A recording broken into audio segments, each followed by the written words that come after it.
Hello students, आपके अपने YouTube channel में स्वागत है। आज के हम इस वीडियो के माध्यम से पढ़ने वाले हैं क्या, बहुपद यानी कि पोलोनोमियल्स। ठीक ना, यानी कि हम इस वीडियो में बात करने वाले हैं विशेष करके पोलोनोमियल्स के बारे में। अगर आप 10th क्लास के विद्यार्थी हैं तो भी और 9th क्लास के विद्यार्थी हैं तो भी आप इस वीडियो को शुरू से लेकर के अंत तक जरूर देखिएगा, क्योंकि ये जो वीडियो है आपके लिए बहुत ही ज़्यादा महत्वपूर्ण होगा। अगर आप 10th क्लास के विद्यार्थी हो फिर तो बात ही मत कीजिए, क्योंकि इसके बेसिक से जो क्वेश्चन है बहुत बार एग्जाम में क्वेश्चन पूछे जाते हैं। अगर इनके बेसिक क्लियर हैं आपका तो आप ऑब्जेक्टिव जो है बहुत ही आसानी से मार दीजिएगा, नहीं तो बहुत ही कठिनाई हो जाएगा। ठीक है, तो चलिए हम इस बहुपद के बारे में सबसे पहले समझते हैं कि बहुपद होता क्या है, आखिर किसे कहते हैं बहुपद, बहुपद में कौन कौन से कंडीशन फॉलो होते हैं। आज हम पूरी बात करने वाले हैं इस वीडियो में पूरा बहुपद के बारे में कि बहुपद में होता क्या है, आखिर क्या होता है बहुपद। ठीक है, तो चलिए हम बात करते हैं सबसे पहले बहुपद की परिभाषा के बारे में। देखिए, बहुपद की जो परिभाषा हमारी होती है कि यदि किसी बेजीय व्यंजक में, देखिए ध्यान दीजिएगा, बहुपद का मैं डिफिनेशन बता रहा हूँ कि यदि किसी बीजीय व्यंजक में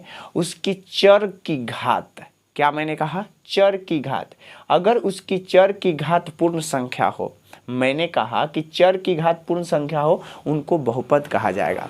यानी कि हम वैसे फंक्शन को ही बहुपद कहेंगे, वैसे फंक्शन को ही बहुपद कहेंगे जिनकी चर की घात, यहाँ पर देखिए चर की घात अगर क्या हो, यानी कि पूर्ण संख्या हो। पूर्ण संख्या का मतलब मैंने इसके पीछे के वीडियो में मैंने बताया है, पूर्ण संख्या के बारे में बहुत ही डिटेल से बताया है।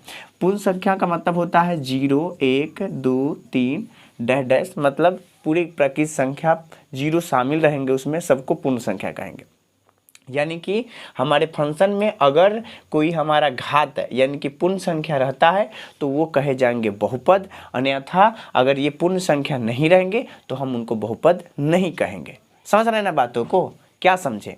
यानी कि मैंने ये बताया कि अगर किसी फंक्शन में यानी कि इस तरह का बीज गणित हमको दिया रहेगा, यानी कि यहाँ पर x y z कुछ भी हो सकता है, जैसे कि यहाँ पर 3x² माइनस 3x+2 है, यहाँ पर t के रूप में दिखाए हैं, यहाँ पर y के रूप में दिखाए हैं। आपका जो फंक्शन है किसी भी रूप में रह सकता है, ठीक है। तो ये जो यहाँ पर जो x की जो घात है पूर्ण संख्या रहेगा तो हम उनको कहेंगे बहुपद, अन्यथा बहुपद हम नहीं कहेंगे। ठीक है, जाएंगे तो फिर अब कौन सा जो फंक्शन होगा हमारा वो बहुपद नहीं कहा जाएगा, कौन सा ऐसा बीजगणित होगा जो बहुपद नहीं कहा जाएगा। जैसे देखिए यहाँ पर अगर यहाँ पर ऐसे रहता है √x+4 ऐसे रहता है, ठीक ना, या फिर ऐसे रहता है 1/x+2, इस तरह के रूप में अगर रहते हैं तो हम बहुपद नहीं कहते हैं। क्यों नहीं कहते हैं इस तरह के बहुपद, देखिए रूट का मतलब क्या होता है, इस रूट का मतलब क्या होता है, रूट का मतलब होता है 1/2, यानी कि इसका मतलब ये है कि x के ऊपर रूट है तो इसका मतलब ये होता है कि x के पावर 1/2, यानी कि इसका मतलब ये होता है। तो हमने क्या बताया कि अगर हमारा यानी कि अगर चर के जो घात होंगे यानी कि पावर होंगे, अगर वो प्राकृत संख्या होंगे यानी कि पूर्ण संख्या होंगे तो वो कहे जाएंगे आपका बहुपद, अन्यथा बहुपद नहीं कहा जाएगा। समझ रहे हैं ना।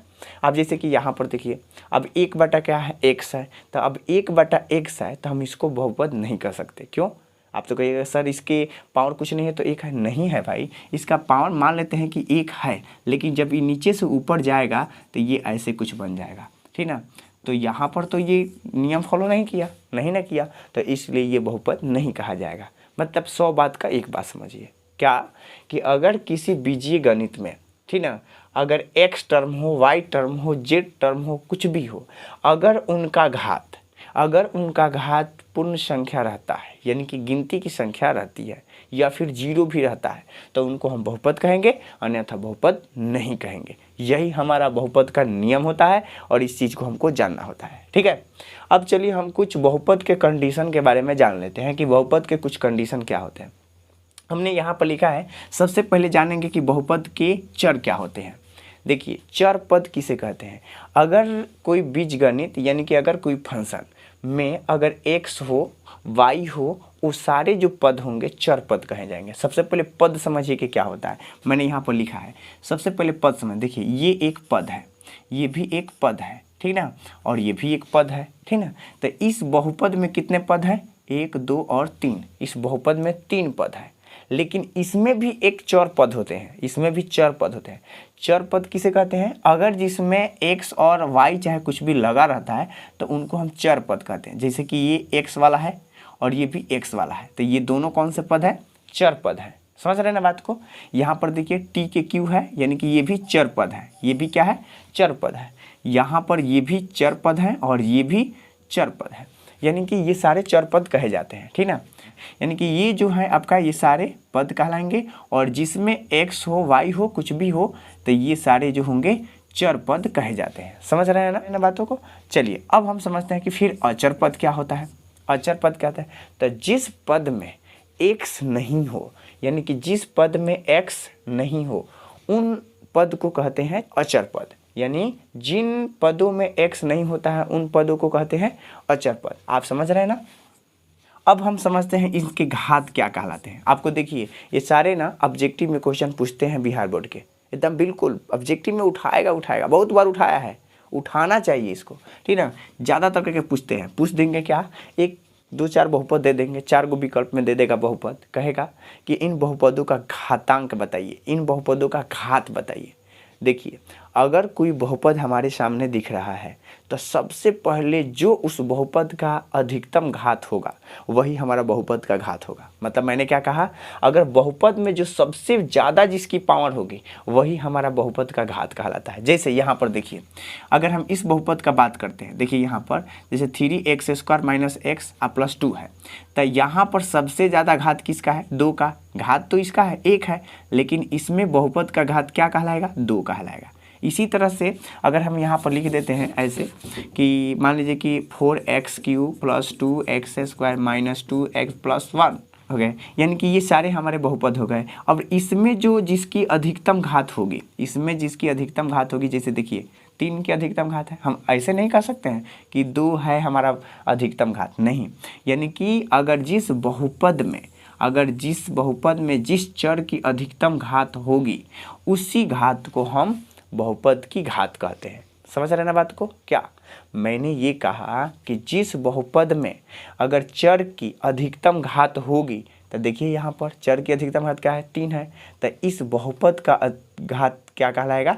3 कहलाएगा। आपको विकल्प में ऐसे क्वेश्चन दे सकते हैं। कैसे देंगे? आपको इसी तरह से कोई भी एक आपको बहुपद दे देगा, अब बहुपद दे देगा, कहेगा कि निम्नलिखित में इसकी घात है, तो आपको ये आपके जिस बहुपद में सबसे ज़्यादा घात होगा उसी का चुनाव करना होगा। समझ रहे हैं ना? तो ये ज़्यादातर करके ऑब्जेक्टिव में ये क्वेश्चन पूछे जाते हैं, ठीक है। तो ये आपका हो गया। तो चलिए अब हम कुछ बातें करते हैं बहुपद के प्रकार के बारे में, ठीक ना, कि बहुपद आखिर कितने प्रकार से हमको पढ़ने को मिल सकते हैं। देखिए ऐसे तो बहुपद बहुत ही प्रकार के होते हैं, लेकिन हम आपको यहाँ पर 3 ही एक्सप्लेन करने वाले हैं, यानी कि 3 ही को बताएंगे, क्योंकि आपके जो सिलेबस में है ये 3 ही है, ठीक है। तो सबसे पहले हमारा रहता है रैखिक बहुपद, उसके बाद द्विघात बहुपद, उसके बाद आता है आपका त्रिघात बहुपद, ठीक ना। तो ये रैखिक बहुपद क्या कहलाते हैं, इनके बारे में थोड़ा सा समझिए। देखिए यानी कि जिन बहुपदों का घात यानी कि 1 हो, यानी कि ऐसे हो x + 2 या फिर x - 1, यानी कि जिन बहुपदों का घात 1 रहता है, यानी कि जिन बहुपदों में घात 1 रहता है और उनकी पदों की संख्या 2 रहती है, तो उनको कहते हैं रैखिक बहुपद। मतलब सिंपल सा बात समझ जाइए कि जिन बहुपदों की पावर यानी कि घात 1 रहता है तो उनको कहते हैं रैखिक बहुपद, ठीक ना। और इसमें पदों की संख्या जो होती है 2 या फिर 1 भी हो सकती है, ठीक है। और इसका व्यापक जो रूप होता है ax + b होता है, इसकी व्यापक रूप। आपसे ऐसे भी पूछे जा सकते हैं कि रैखिक बहुपद का निम्नलिखित में कौन सा व्यापक रूप है। आपको 3-4 ऑप्शन रहेंगे और व्यापक रूप में ax + b का ही चुनाव करना होगा। समझ रहे हैं ना? ये रैखिक बहुपद का व्यापक रूप होता है, ठीक ना। तो समझ गए कि हाँ रैखिक बहुपद क्या होता है। फिर से एक बार और समझ लेते हैं, ठीक ना। रैखिक बहुपद हम उन बहुपदों को कहते हैं जिनकी अधिकतम घात क्या होती है? 1 होती है, यानी कि जिस बहुपद की घात 1 होती है उनको रैखिक बहुपद कहते हैं, और ये इस तरह से देखने में लगते हैं, ठीक है। अब आता है हमारा द्विघात बहुपद, कि द्विघात बहुपद क्या है। तो ये भी तो बहुत सिंपल है द्विघात बहुपद। अरे भाई जिन बहुपदों की घात 2 हो, जिन बहुपदों की अधिकतम घात कितनी हो? 2 हो, तो उनको क्या कहेंगे? द्विघात बहुपद कहेंगे। जैसे यहाँ पर ऐसे हो सकता है 2x² + 3x + 1, ऐसे हो सकता है। ये हमारा घात अधिकतम क्या है, 2 है ना, तो इसको कहेंगे द्विघात बहुपद। और इनका जो व्यापक रूप होता है ax² plus bx plus c होता है। ये इनकी व्यापक यानी कि रूप होता है द्विघात बहुपद का, ठीक है। ऐसे चुनाव में रह सकता है, ऐसे आपको एग्जाम में पूछे जा सकते हैं और बहुत सारे सवाल बनाने को भी मिलते हैं इस टाइप पर, ठीक है। तो द्विघात बहुपद किसे कहते हैं, तो जिन बहुपदों की घात अगर 2 हो यानी कि अधिकतम घात 2 हो तो उनको कहते हैं द्विघात बहुपद। समझ रहे हैं ना। इसके बाद आ जाता है हमारा त्रिघात बहुपद कि त्रिघात बहुपद क्या होता है। देखिए त्रिघात बहुपद तब कहिएगा कि सर जी कि जिस बहुपद में अधिकतम घात 3 होता है उसको त्रिघात बहुपद होता है। बिल्कुल सही समझ रहे हैं, ठीक ना। इसको भी हम ऐसा ही याद रखेंगे क्या कि जिन बहुपदों की अधिकतम घात 3 हो, जैसे यहाँ पर ऐसे हो सकता है 2x³ plus 4x² minus 2x plus 1, ठीक ना, ऐसे करके रह सकता है। तो यहाँ पर देखिए क्या है, अधिकतम घात 3 है तो इनको क्या कहेंगे, त्रिघात बहुपद कहेंगे। त्रिघात बहुपद जो इसकी अधिकतम घात 3 होती है और इनकी व्यापक जो रूप हो जाएगी ऐसे हो जाएगी ax³ plus bx² plus cx plus d, ये इनकी व्यापक रूप होती है। समझ रहे हैं ना, समझ रहे हैं ना बातों को, ठीक ना। ये इनकी व्यापक रूप है। अब थोड़ा सा पदों के बारे में समझते हैं। देखिए जो त्रिघात बहुपद होते हैं ना, इनमें ज़्यादा से ज़्यादा जो संख्या होती है पदों की लगभग 4 होती है और द्विघात में 3 होती है और रैखिक बहुपद में 2 होती है, ठीक है। और ये रहा कुछ आपका बहुपद के प्रकार। उम्मीद करते हैं कि इन सभी चीज़ों को आप समझ रहे हैं। अब सबसे बड़ी बात को समझ रहे हैं क्या, बहुपद के शून्यक जो आपके चैप्टर में पूछने वाला है, ठीक है। और ज़्यादातर करके ये क्वेश्चन उठाए जाते हैं इनसे कि बहुपद के शून्यक ज्ञात करें। तो चलिए जानते हैं कि बहुपद का शून्यक आखिर होता क्या है। होते हैं हम यहाँ पर लिख देते हैं बहुपद के शून्यक, ठीक है, शून्यक, ठीक है। बहुपद के शून्यक किस चीज़ को बोला जाता है। देखिए सबसे पहले तो हम ये बात जान लें कि बहुपद को हमेशा हम px से जानते हैं। px से काहे जानेंगे, काहे से कि अगर हमारा बहुपद ऐसे 2x² प्लस 3x माइनस 1 इस रूप में रहता है, यानी कि इनकी जो चर x रूप में रहेगी तो px कहेंगे। अगर हमारी बहुपद अगर ऐसे t के रूप में रहती है, ठीक है, ऐसे, तो हम इनको क्या कहेंगे, हम इनको कहेंगे pt। समझ रहे हैं ना। तो हम ज़्यादातर करके जो है हम बहुपद को px से ज़्यादातर करके हम जानते हैं कि px बराबर बहुपद। तो हमारा बहुपद का शून्यक क्या कहलाता है, शून्यक किसे कहते हैं। तो देखिए कोई भी आपका एक बहुपद ले लीजिए, कोई भी एक बहुपद ले लीजिए, जैसे कि यहाँ पर लेते हैं 2x माइनस 1 ले लिए, 2x माइनस 1 इक्वल टू 0। यानी कि अगर हम अपने बहुपद को अगर 0 के बराबर रखें और जो x का जो वैल्यू होगा, ठीक ना, यानी कि इसमें जो x का वैल्यू होगा वही हमारा बहुपद का शून्यक होगा। यानी कि इस बहुपद के बराबर हम 0 रखते हैं और जो हम यहाँ से x का मान निकालेंगे वही इस बहुपद का शून्यक होगा। जैसे यहाँ पर इसको भेजेंगे इधर तक क्या हो जाएगा, यानी कि 2x इक्वल टू प्लस में हो जाएगा 1, हो जाएगा ना। और यहाँ से x का मान काटेंगे तो x का मान काटेंगे तो क्या हो जाएगा 1/2। तो अब हम कह सकते हैं ये कि इस बहुपद का शून्यक हमारा क्या होगा, 1/2 होगा, ठीक है।